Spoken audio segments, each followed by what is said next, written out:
Maraming karanasan. Hindi mo pwedeng paikutan, hindi mo pwedeng loko-lokohin, di ba? Hindi mo pwedeng paikutin ng tanong. Sa nangyari kahapon, sila ang napaikot ni Digong. Sa totoo lang. Ayun nga, totoo.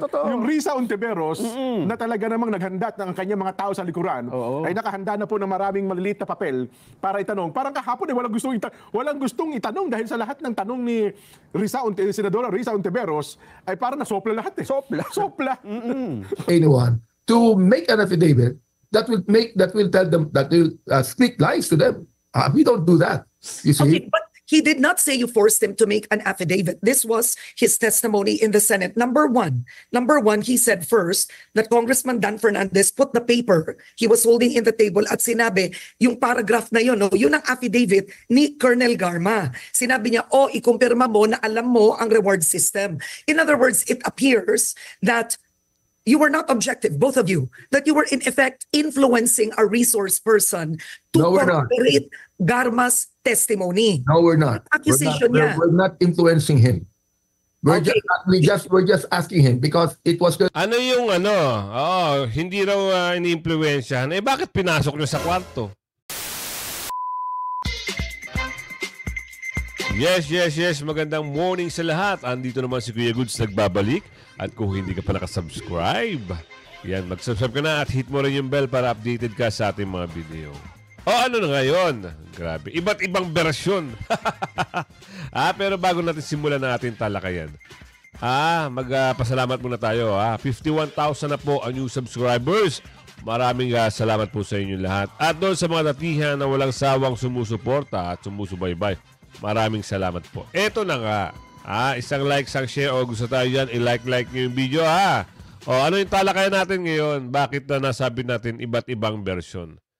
Nagpa-interview po ito, ikaw nga, taga Bicol, Nagpa-interview siya, ang lumabas sa interview, iba-iba ang version. Kayo ang huhusga, mga kasama, dito sa version na kinakanta. Sino ba yan? Kilala nyo kung sino yan? Para naman na maging aware kayo kung ano talaga yung mga sinabi niya dito. Ipasok mo, kuya. Napakinggan nyo naman siguro, napanood nyo yung hearing kahapon at ito, ipinilay natin ulit yung testimonya ni Colonel Hector Grijaldo. At kayo yung mismong tinukoy na namumwersa o namumressure sa kanya nang gusto nyong sabihin niya. Yes, opo. At pinatawag po namin siya pero medyo nakakatawa lamang yung mga sinasabi niya na kinoors namin siya, inaras namin siya. Napanood ko Kaya nagulat ako As a matter of fact, si Hector Grijaldo, yung pagtawag sa kanya doon sa Kongreso, it's all about yung kay General Barriuga, na kung saan si General Barriuga namatay or inassassinate nung siya napalipad doon sa City of Mandaluyong. And ever in my in our interrogation or investigation doon sa Quadcom na ako pala that I ask questions sa kanya kasi nga wala akong mga nakitang material na mga issues about him. The only issues na bakit pinatawag niyo kung walang issue? Dahil lang ba sa request ni Garma? Sabi niyo sa video, dahil sa request daw ni Garma, di umano, pinatawag ito. Ang tanong doon ng ating mga kababayan, nakakatuwa. Bakit ito, si Kuya Atras at siya ay pumasok sa isang kwarto at bakit mo ginawa yun na hindi mo pinaalam sa committee na meron kayong gagawing pagbibigay di umano ng isang statement para sabihin na ganto ganire, ganon ganoon. Di umano, nagkalintik-lintik na. Nagkabistuhan. Yung resource person na sana ay magagamit nyo, eto na. Naghayag ng katotohanan. Ano nangyari? Tuloy. Nangyari during that time, si Colonel Garma told us, nag-uusap kami doon during the suspension, na sinasabi niya na si Colonel Grijaldo, yung parang magbibigay ng support doon sa kanyang mga sinasabi na may katotohanan. Dahil ang sinasabi niya kaibigan niya si Colonel Grijaldo. Sabi ko, andiyan si Colonel Grijaldo, pwede nating kausapin.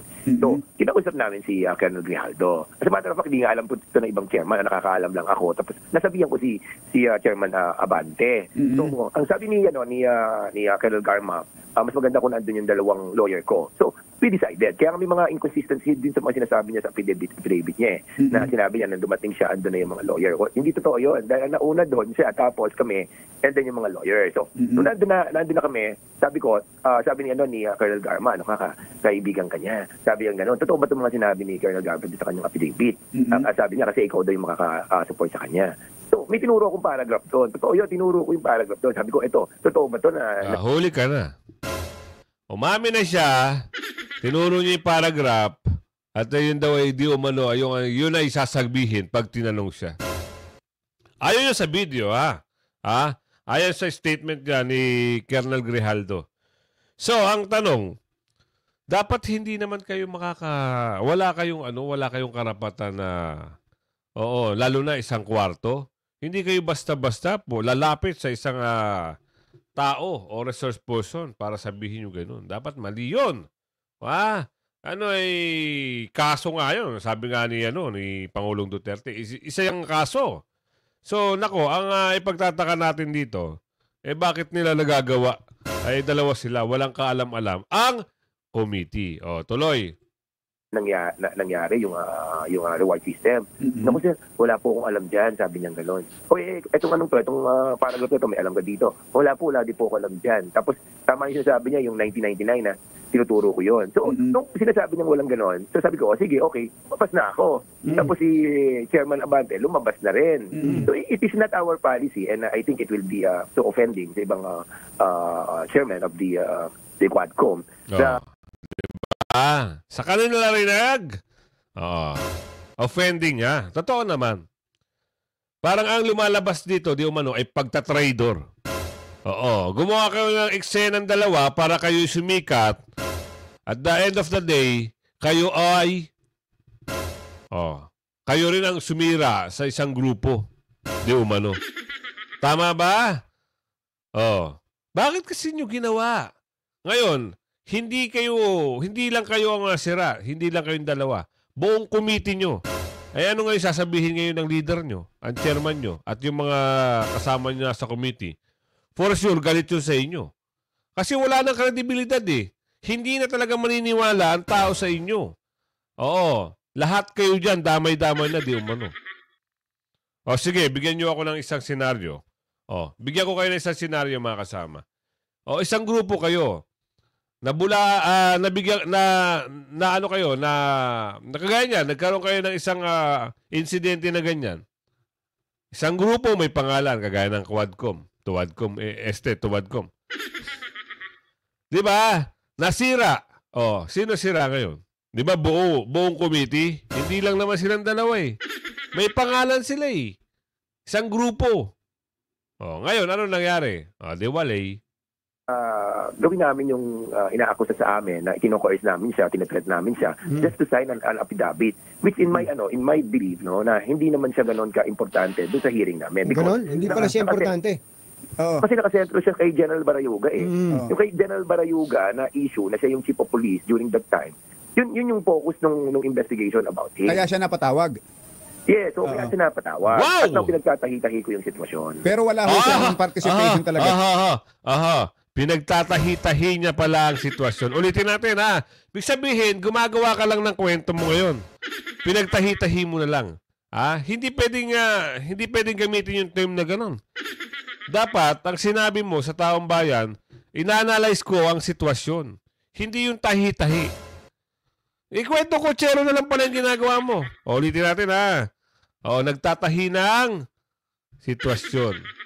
Sentro siya kay General Barayuga eh. Yung kay General Barayuga na issue na siya yung chief of police during that time, yun yung focus nung investigation about him. Kaya siya napatawag. Yes, so kaya siya napatawag. At nang pinagtatahi-tahi ko yung sitwasyon. Pero wala ho siyang participation talaga doon sa pagpatay o sa planong pagpatay kay General Barayuga. Well, actually, nagtataka rin, hindi pa kasi kami masyado nakakapag-focus sa issue yun. Kasi nga, ang daming mga events na nangyayari sa Quadcom. Yung sa kanya kasi doon, meron kaming report na hindi niya inimbestigahan yung pagkamatay ni General Bariluga. Ayun, So yun, yung pagkakataon doon sa tinatawag na reward system, wala naman siya sa wala naman siya doon sa tinatawag na Wala siya. Bakit pinatawag nyo nga? Bakit pumasok ang pangalan ng kung hindi naman pala siya kasama sa investigasyon ng reward system? Bakit nyo siya tinatanong noong unang hearing nyo? At bakit nyo pinapaamin? Anak ng bugi naman, oh. Oo, niloloko nyo kami. Ang taong bayan umaasa. Na magiging maayos di umano. Pero hindi. Niloloko nyo. Hindi lang pala panloloko.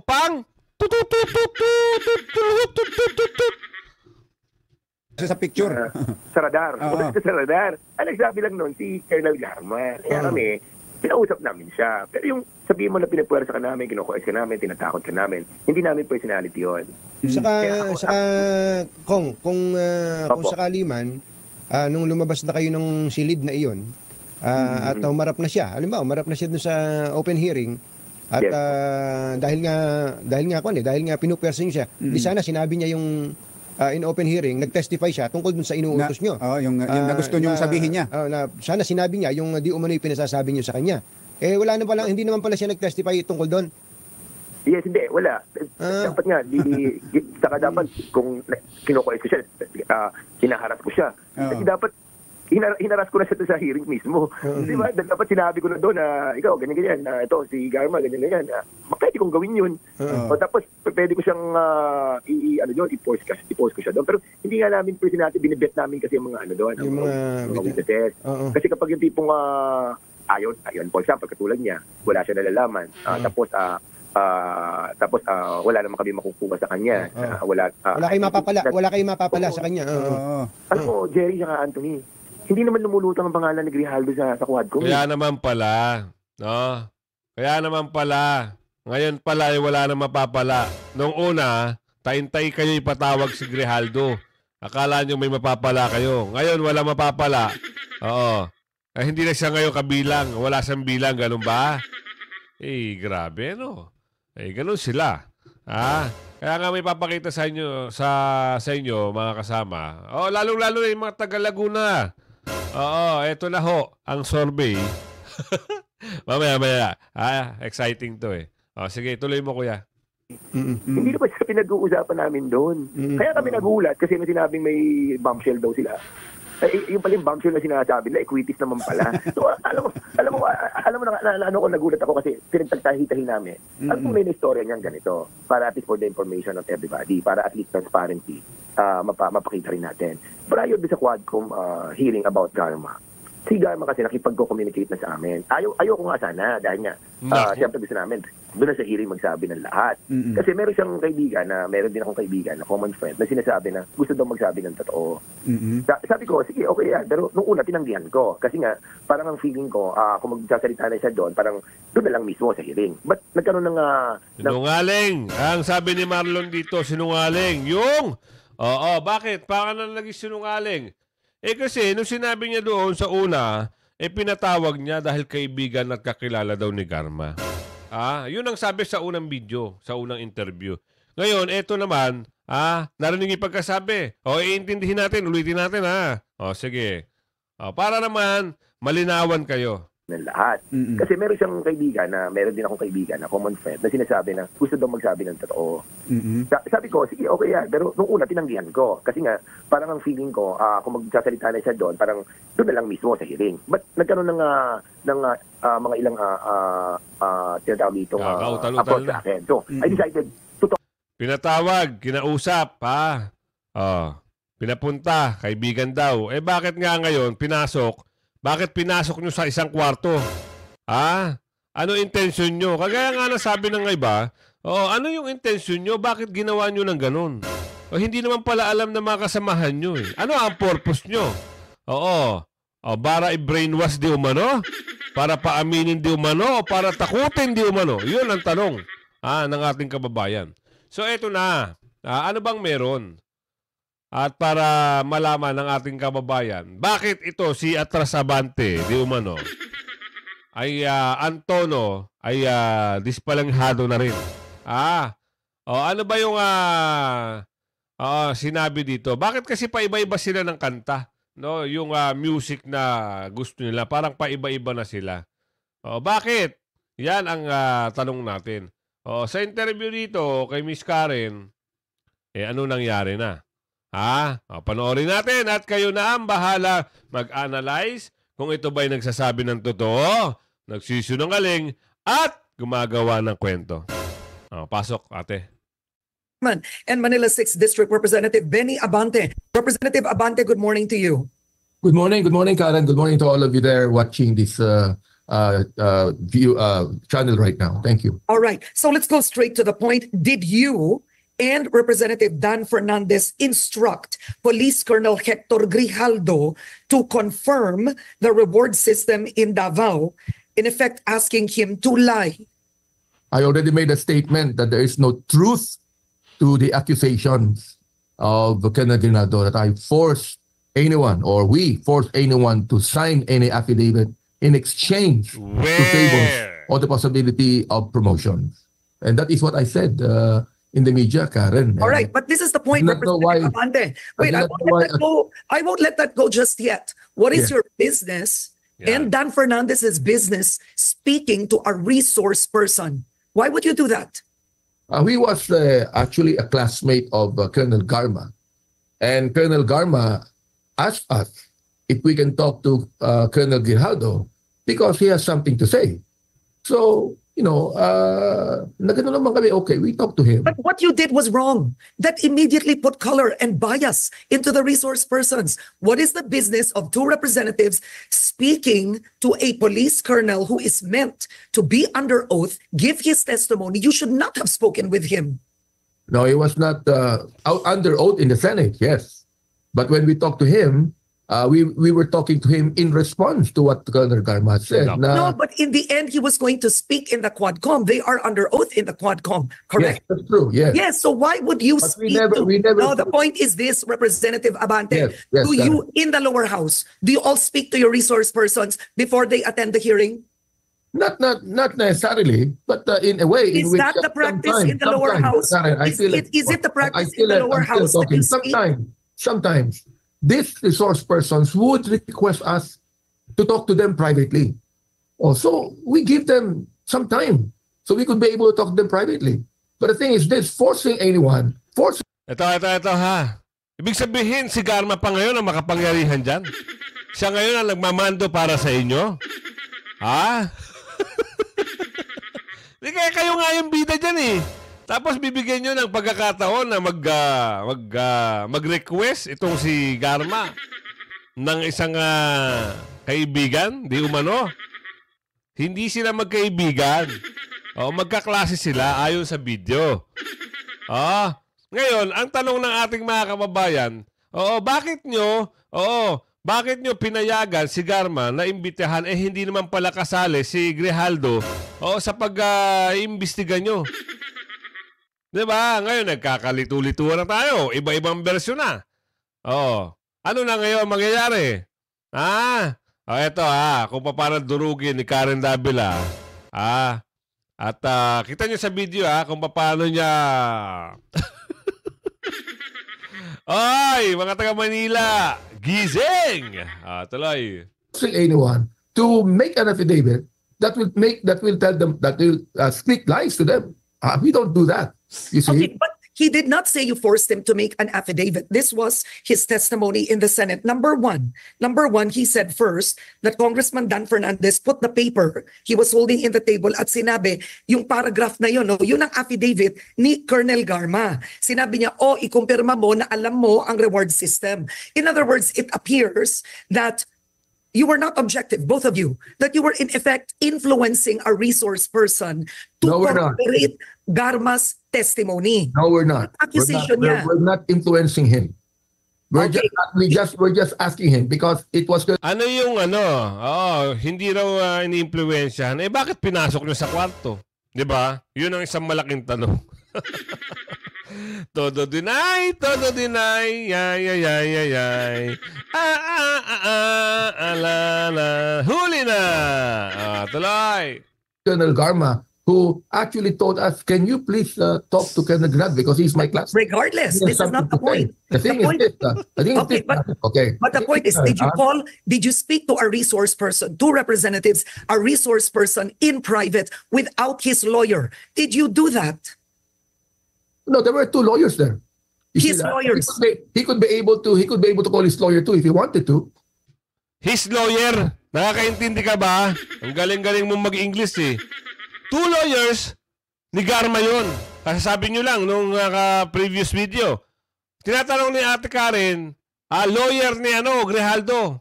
Oh. Ulit. Baka medyo kinabahan sa sagot eh. Tuloy. You His see that? lawyers. He could be able to call his lawyer too if he wanted to. Oh. No, Hindi na sinagot. Sabi, pwede naman daw tumawag ng abogado niya kung gugustuhin niya. Ang tanong ni Ate Karen, bakit kailangan mo nga kausapin without walang abogado na kasama si Grijaldo? Bakit kinakausap nyo? Hindi naman tama yun. Meron kayong gustong ipalabas doon sa pagpasok at kausapin si Grijaldo. Yun lang ang sinasabi ng ating mga kababayan. Tuloy. That's not the point. When you spoke with him, was he alone? The point is this, Karen. No force was given. The point is this. We did not tell him. We did not actually force him to make an affidavit. We did not force him to say that he agrees with Garma. All right? We didn't do that. We were just polite enough because they wanted to speak to us. We're just polite enough to be able to give them the room for them to say something. Okay. Another testimony he said in the Senate during that conversation, tinanong mo pa, ilang taon ka na lang sa serbisyo? Baka pwede ka bang general? Was there a part of the conversation that went this way? There's a lie. The thing is, why would Pastor ito Pastor ito. Di umano. Sige, tuloy. people believe a killer who would say those things? But why would they believe Even you? This the was highly Quadcom. inappropriate. The Even- point even- is, No, the point it's is, not. Representative Abante, is this. You and Representative Dan Fernandez put the results of the Quadcom in a compromising situation. It affected the credibility by speaking to a resource person privately. I don't think so. I mean, we will still pursue the truth, and that is what we want to say. We Okay. want to pursue the truth on these things, and I don't think that people would just believe a killer telling lies in the Senate committee. Accusation yan. Accusation yun, di ba? Siya po ay isang part lang ng committee na gano'n na magbabalangkas ng batas. Pero kita nyo, di ba? Dito sa video na ito, ay parang akusasyon na po ang nangyayari. So, gano'n sila mag-imbestiga dyan sa Tuwadcom. Di ba, no? Tuloy. Don't believe that the previous government used killers to testify against former Senator Laila de Lima. That was believed. We're not talking about the previous committee hearings. We're talking about the hearing now. Okay, so my question is this. My question, no, Representative, if you're saying why believe the statements of a killer instead of yourself, why even use him as a resource person? If that's your argument, you said he's a killer, he shouldn't be believed. So why believe him in the Quad Committee hearing? We would like to find out the truth. Why is it that Colonel Garma changed their statement? Right?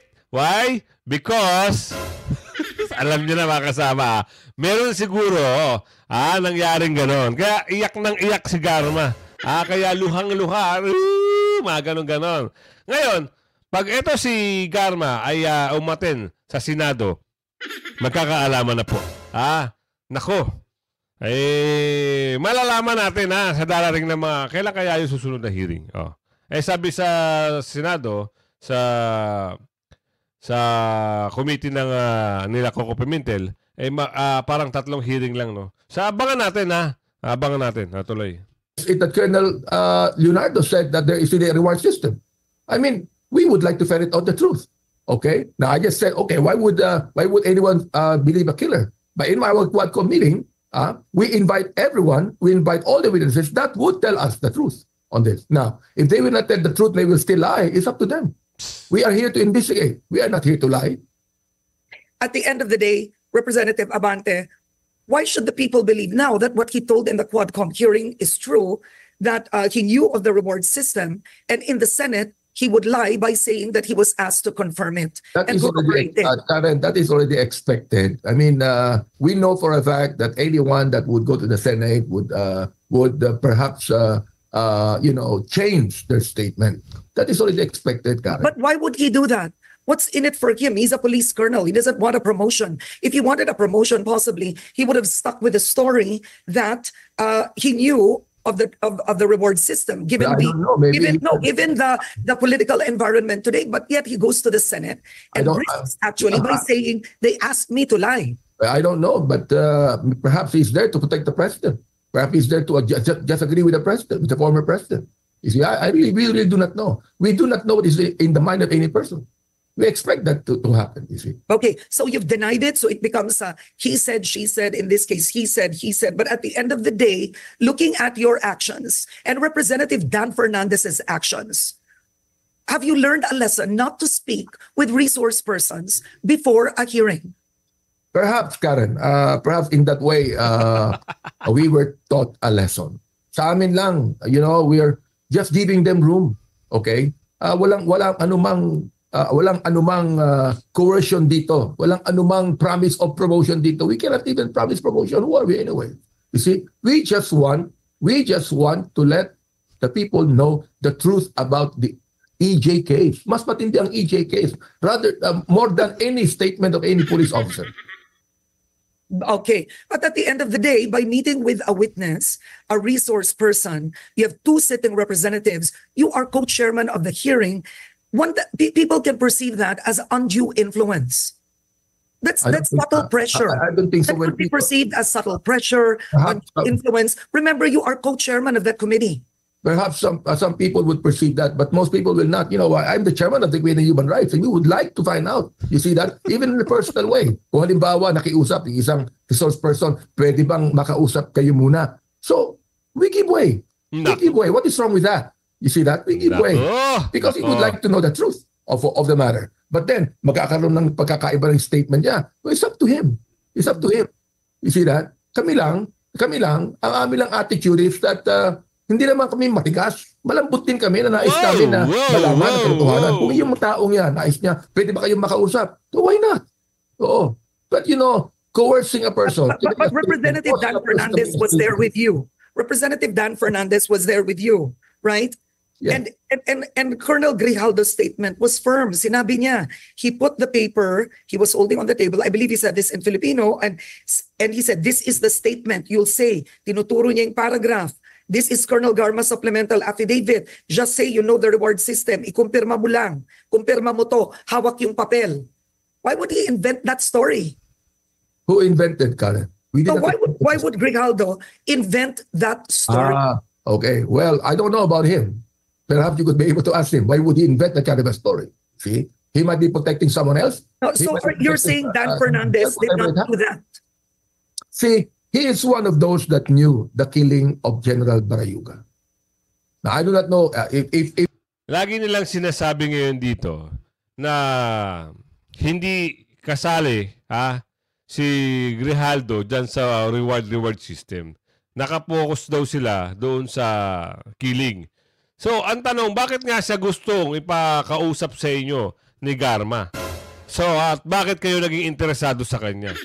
At bakit nyo kinausap? Yan ang tanong na ating mga kababayan. Kasi hindi, kagaya no na, kayo ho ay mga isang committee, Oo, nasa inyo mga kamay yung pagtatanong. So dapat, maging fair kayo, kung halimbawa meron kayong katanungan, wag in the private room na walang kasamang abogado, wag yung gagawa kayo ng kwento, gagawa kayo ng istorya, gagawa kayo ng script para ilatag dito at sabihin dyan sa committee nyo na may papapaamin ninyo si Grijaldo kung ano man yung gusto nyo sabihin, di umano.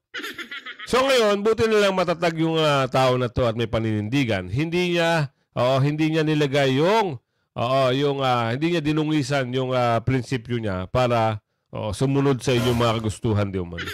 Yun lang ang masasabi natin sa ating mga kababayan. Kaya sabi natin, kayo ba ay naniniwala na itong mga ito ay nasasangkot? Yung mga nasasangkot ngayon ilan ito? Dalawa. Oo. Dalawa sila, isang taga Maynila, isang taga Laguna. Naniniwala pa ba kayo na ito ay mananalo pa, di umano? Oo. Eh kung naniniwala kayo, ilagay nyo dyan sa comment section. At kung hindi kayo naniniwala, ilagay nyo rin dyan. Yan ang tanong ng ating kababayan. No? Isang quick survey lang na talagang, wala na talaga o meron pa ba silang pag-asa manalo? Yan ang tanong. O tuloy. If anyone would just look at his statement, he was one of those that are accused in the killing of Barayuga. Yun dapat yung sinabi niya. I was not part of the killing of Barayuga. What he has said, you see? And the thing is this, kawawa naman si Colonel Garma. Colonel Garma has a change of heart. She had reflection and she said, I now would like to say the truth because the truth shall set me free. Ang nais lamang ni Colonel Garma is that perhaps you can talk to Colonel Guinado. He has a lot of things to say. But all of a sudden, He has a lot of things to say about regarding what? Sige nga, sabihin nyo. Regarding saan? Kung hindi naman pala kayo, hindi naman pala siya kasali sa business nyo, eh bakit nyo kinausap? Di ba? Yun ang isang malaking tanong eh. Sabihin natin, hindi siya related dyan sa reward system. Doon sa kiling-kiling checkable. Ayan ang sabi nyo. Eh bakit pinasok mo sa loob? Anong intention nyo? Di ba? Kung hindi pala kasali, di pa bayaan nyo na. Ay, hindi ka kasali dito, hindi to pwede. Wala tayong makukuhang matibay na ebidensya dito. Kasi hindi naman siya involved eh. Sabi nyo ayon sa video, ayon sa interview sa'yo. Eh ngayon, ano nangyayari? Nung nabuko na kayo, tinatanggi nyo na. May pagtanggi na. Diba? Totoo? Tuloy. he had nothing to say but go against the statement of Colonel Garma. But that's what I'm trying to say. That's what a resource person is. It depends, it's a matter of, by looking for the truth, we can't influence them to speak one way or the other. Yeah. Because now he claims, this is what he's saying. This is what he's saying in the Senate, that at first he refused Dan Fernandez, right? Sinabi niya wala siyang alam sa reward scheme. Tapos, kinausap po siya pagkatapos. Tapos dito mo na parang, this is where undue influence could be perceived or pressure. Sinabi mo daw, tinanong mo, ilang taon ka pa? Ilang taon ka pa ba sa PNP? Sabi niya, I still have 4 years before my retirement. Sinabi mo, you can still become a general. Doon niya sinabing, I'm content with my rank. Well, it means if you say something that is pleasing to this administration, ganun ang dating, is baka maging general ka pa. Well, talagang mangyayari yan, Karen. I mean, people will always try to excuse themselves or give reasons para baka wala sila sa investigasyon, para hindi na maimbitahan yan, para, para bang, any investigation in the Senate or the House, hindi naman nakakatuwa yan sa kanila. All right? So they will do everything they can to excuse them. But I think there's a lesson here for two representatives. It's the issue of propriety and being beyond reproach. We ask our judges, we ask Supreme Court judges to be beyond reproach, not a hint, right? Not a hint of impropriety. So next time, what will change in how the Quad Committee holds its hearings? We are not a court, Karen. We are a committee in Congress. And we are just there to investigate and to ferret out the truth so we could be able to craft more laws to prevent those things happening again. You see, we're not the court. Yeah, you're not the court, but investigators are also expected to be. Yes, but we're not there to prosecute. We're not there to prosecute. It is up to the OJ or the NBI to prosecute whatever they might say. You see that? I mean, ano magagawa namin kung magsisinungaling yan? Di ba? Hindi lang siya nagpa-prosecute. Pero anong ginagawa nyo dyan sa kamera? O anong magagawa daw nila kapag nagsisinungaling? Di ba ginagawa nyo na? Nagko-contempt kayo? Huwag nyo na kasi lokohin ang mga kababayan natin. Patuloy. Don't know anymore. The problem now is the public doesn't know saan siya nagsinungaling. Sa inyo or sa Senate. Technically, he recanted his testimony in the Quadcom. That's what he did. He recanted his testimony in the Quadcom by saying that in the Senate. That would be true. The thing is this, Karen, nakikita namin kahit sa Quadcom, under oath na yung mga witnesses, nagsisinungaling pa . Under oath na nagsisinungaling pa sila . Alright, nakikita po namin yan. O meron kayong mga ebidensya. But they still lie. Oo. Bakit? Because they know it's not the court. They can say anything they want to say. Oo. It might even be, for example, like perjurious or what it is, but they still lie. So anong gagawin namin doon? But we are still here. We are still counting that one day, these people like Colonel Garma will have a you can file for perjury if they lie. You can file for contempt if they lie. We can contempt. They are under oath. And that's the reason why we contempt them. Okay. But the issue at the end is this. You will deny it. He insists on it. Dan Fernandez has denied it. But in the end, how will you proceed with future hearings of the Quadcom? We will still proceed, Karen, whatever happened. You know, we know that in a way, mangyayari itong mga bagay na ito. But will you now not talk to resource persons before the hearing? Perhaps, Karen, perhaps we have learned something here that we must do. Never talk to a resource person in private. You see that? Perhaps that is what we must do. You see? Kayo lang kasi gumawa niyan. Takang-taka, na gulat ang buong Pilipinas. Ginawa yun, dalawa. Mahinang, ay nako. Oo. We're learning the ropes, Karen. I mean, we're not perfect people. You know, we can do some mistakes sometimes, but the thing is this. Nakita namin. Aba, hindi pala maganda yung pagbigyan mo yung tao na gusto makiusap, kakausapin kami. Sabihin na lang namin, okay, humarap ka na lang doon sa Quadcom hearing. Sabihin mo na lang gusto mong sabihin doon. Alright? So, perhaps in that way, Karen, you're right. All right. On that note, sir, thank you so much for joining me today. We'll be watching the Quadcom hearings. Mag-ingat kayo, sir. Thank you. Thank you. So, ayan napanood nyo ngayon. Grabe, no? Nagkautal-utal na si Kuya. Bakit? Panghimasukan ba naman yung Panghimasukan ba naman yung kwarto magbigay ng di umanong script. Anak ng bugi naman. Buti na lang matibay ang loob ng isang police officer na si Grijaldo. Abangan natin yung sa Senado pag umatin si Garma. Sigurado, baka mamaya magkatakanta ng la la la la la la la la la la eto na nga, ano meron? Tuwan-tuwa talaga mga kababayan natin, lalong-lalo na. Napakita ng dating Pangulo na suportado sila doon sa investigasyon. Andun sa Senado, yung nasa gallery, aba.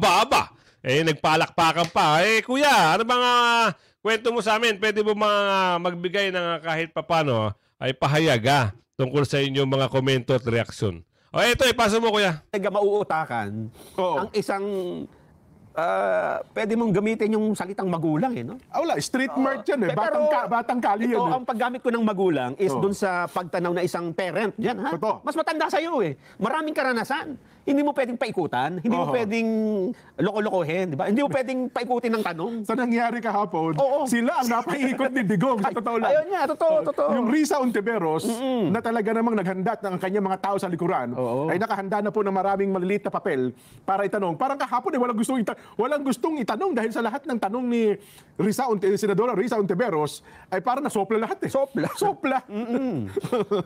Ay, nako. Yun ang ating sinasabi, Nelson. Kaya marami ang nakamisa sa Pangulong Duterte. Hindi tayo natutuwa sa pagmumura, pero nakita mo ang Pangulong Duterte kahapon kapag nagmura Mataki mo yung buong plenaryo ng Senado, nagpalakpakan pa. Asar na asar yung nandun, di ba? Yung chairman ng komite, si Senador Coco Pimentel, Mr. Sergeant at Arms. At tignan nyo nga kung sino yung mga nagpalakpakan na kapag malakpak uli ay palabasin nyo sila dito sa plenaryo. Wala matitira doon, baka mag-isa lang siya. Sabi naman ng Pangulo Duterte, plenary, wag nyo akong susugan at lalo akong, kumbaga wag nyo akong masyadong apuyan. Nagpalakpakan pa kayo dyan. Yun ang gusto nating sabihin sa pangyayari ito, Nelson. Pero ang isa sa pinick up naman dyan ng mga siyempre kalaban ng Pangulo, dati Pangulo, na talagang nagdidiin sa kanya, ay yung binanggit niya na, meron akong death squad. Ayun naman. Diba? Sabi niya, meron ako. Ayan yung apat, yung death squad ko, yan ang mga leader. Sila mga pumapatay. Yan ang mga dati kong chief of police. Pakinggan natin, meron tayo. Meron siyang patayan. Oo, para malinaw. Para tingnan natin kung siya ba ay, anong klaseng statement ito? Pagka ikaw ang nakinig, Magagamit ba ito ebidensya laban sa kanya? Tingnan natin. Yan. Sige nga. Banat Sot. I can make the confession now if you want. Una, talagang niyayari ko. Pero wag mo naman mga pulis kawawa naman. Meron akong death squad. Pero hindi yung mga pulis. Sila rin yung mga gangster. Yung isang gangster, utusan ko. Patayin mo yan, kaya kung hindi mo patayin yan, patayin kita ngayon. Ayan, may ads lang Super Mario Party Pero Jamboree tutuloy has natin so to. many ways to party. Yun ang na-miss ng tao. Di ba, natatawa ko. Ikaw, natatawa ka. Oo. Ibig Si sabihin, Panelo natawa rin ay, eh. lahat natatawa eh. Si Panelo, natawa. Ang ibig sabihin, Si Rizal Ontiveros, nagpapatawa ang dating Pangulo dyan, di ba? napangiwi yung Rizal. Kasi kung hindi ka kung ikaw ay siseryosohin mo yun, Oo. hindi ka matatawa, di ba? Yun na nga. Pero sa pagsasabi ba niya yun, para bang Yun ba gagamitin mong ebidensya laban sa ko kanya? Alam mo dyan, ito sa pagdinig na yan, maraming mga abogado, ha? Di umano. Ay, oo, totoo. Ang lumabas ng mga, ayaw ko gamitin yung salitang bobo. Paano mo Hindi ba sisi- gagaling-galing, ha? Di ba? Paano mo sisiluin? Alam mo naman ang Oo abogado naman, oo. May mga leading questions yan at mga Yes. tanong, di ba? Oo. Minsan may mga pansilong tanong yan. Paano mo sisiluin yung tanong, yung salita na yun ng Pangulong Duterte? Yun nga. At saka yung sinabi niya yun, ito ba ay magagamit Gagamit mo ng laban sa ebidensya kanya? laban sa kanya? Hindi. Na umamin na po ang Pangulong Duterte Kasi, Jen, na may that's what. hindi naman basta inamin ng isang tao, ako po pumatay niyan. Oo. Halimbawa lang sa isang kaso, ako pumatay. Titingnan pa rin yung ebidensya eh. Kasi baka inaamin lang niya yun para ilihis yung investigasyon eh. Oho. Alam ng mga matatalinong abogado yun, Jen, na hindi basta may admission, yun nakaagad yun. Di Oho. ba? Lalo na kung ganyan, tingnan mo naman kung paano niya ginawa yung admission, di ba? Yun na nga. Hindi naman siya seryoso. Nako. At bukod doon, sinabi niya na itinuro pa niya eh. Sino ba yung mga miyembro ng death squad ninyo? Mga negosyante rin yung sa Davao. Ayun nga, negosyante. Oo. Mga negosyante. Sabi yung mga negosyante po, Oo, sila ang... oo. Ay, oo. Oo, sila.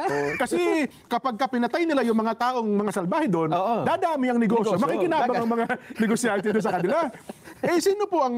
Sino sila? Sino? Hindi yung mga mayaman. Ang iba nga doon, napatay na rin eh. Patay na. Hindi ko na Oo. matandaan eh. Sino ho ang nagbabayad sa kanila? Ba't babayaran negosyante nga sila? Nahiyaman nga yung mga tao na yun. Ikaw, So yan na, isang pahapyaw lang, isang slide ng video kung paano sinabi dito sa video na talagang yung mga taong bayan ay tuwan-tuwa nung nagsalita ang Pangulong Duterte. So yan, kung meron kang komento sa suggestion, i-comment nyo sa comment section na pag-usapan natin yan sa susunod na video. Hanggang sa muli, magandang umaga, bye-bye!